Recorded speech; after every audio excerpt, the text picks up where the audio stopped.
This is the Hidden Killers podcast with Tony Brueski. Featuring author, psychologist, and daily contributor, Shavaun Scott. Alex Murdaugh pleading guilty to his financial crimes. First time he's admitted blame in front of a judge. He took responsibility for 22 of the charges. It should be noted there's still more than 100 left.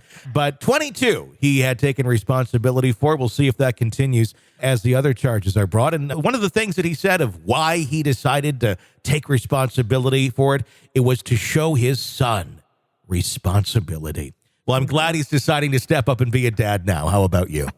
Yeah. And can't imagine what it would be like to be his son Buster at this point. His head just must be ready to explode. You know, in that recent interview, he said, well, he does have the traits of a psychopath. Mm-hmm. Duh. Yeah.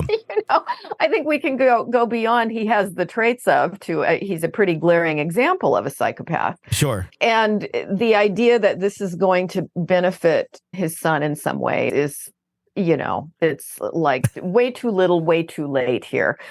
But it never short on curiosity. It's like, what is he going to say next? We do know that telling the truth is not something that's usually in his repertoire, but it will be interesting to watch it play out nonetheless and see how his son adjusts to this over time. That's always of interest to me, too. It's like, how do people recover after having such horrendous trauma and finding out that this parent is really pretty psychopathic?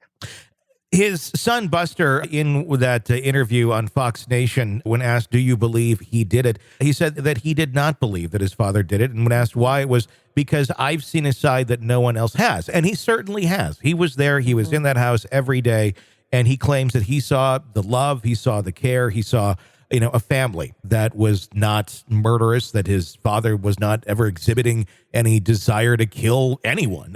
His father certainly was a huckster in many other ways, but he just doesn't believe that he was capable of that. Is that still a son trying to fathom or try to put the pieces together and square up what may have really happened here? Or is there some credence to that maybe there is something else that happened here and nobody knows what the hell Alec was involved in? Likely he was there at the very least, but that's a strong statement to make, and coming from someone who the only person qualified to make that statement would be Buster.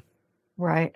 Yeah, I think this is the thing that has made this case so incredibly bizarre for all of the country who's paying attention to it, is that there's all the copious evidence from people who knew them well and family, friends, and other relatives about how Alec adored Maggie and adored Paul and was such a loving father, even though he was a creepy businessman and ripped people off. That when it came to his family, he was never abusive. He was never violent. He's not a person who raised his fist to his wife. And often it's really, sadly, not that unusual to see people who kill their wives and children even. We even have terms for that kind of crime. But generally, those people have a history of at least making threats or becoming belligerent or aggressive or at least emotionally abusive, so when it happens, it's not quite as shocking because somebody could look and say, oh, okay, I did see his dark side. And so that has always been hard for me, particularly the way these murders were done, the shotgun to the head. For someone that here are all these pictures of him, in the sports team and doing all these loving father things, it's a bit surreal and strange. That doesn't mean it didn't happen. But it really has that strange quality to it. So I can see how Buster would struggle with how do I integrate the dad that I felt was always loving to all of us with somebody who's truly capable of doing something so monstrous most of us can never imagine, behaving that way. And this may be something that, let's say we found the hidden video footage and saw Alec doing it. This may be something that Buster just can't integrate, that it's just too much for him. And it's a bit of a curious thing. We know Alec was there, and would he have ever been convicted without that audio recording from Paul's phone? Very likely not, because it's such a strange thing. But I would really love to know before I die, was anyone else present? And are there strange aspects to this case that still haven't been identified. It's like, he was not spending all that money on OxyContin. Yeah. So where was all that money going?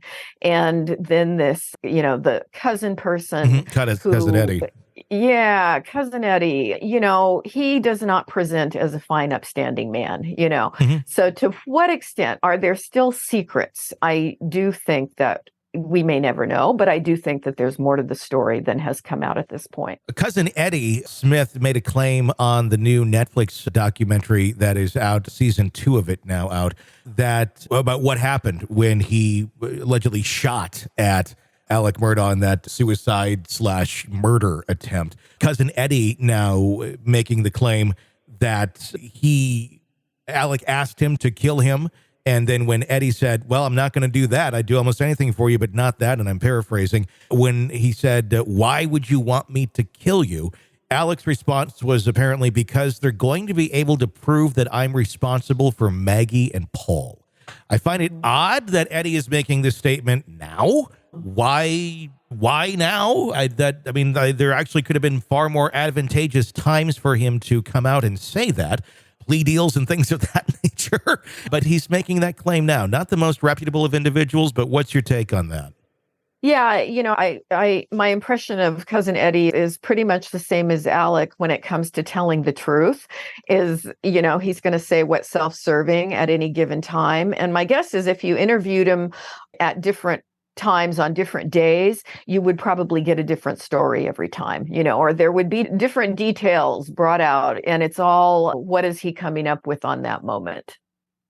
Yeah, it's just very bizarre as always. The second you think it may be going in one direction, you hear a whole bunch of new things. And everybody's got a different story. And it is the weirdest case, I think, because of all the money and the power that this family had. And then it just is weird, It's really strange. I don't think anybody can wrap their head around it. Yeah, just in any direction, it's weird.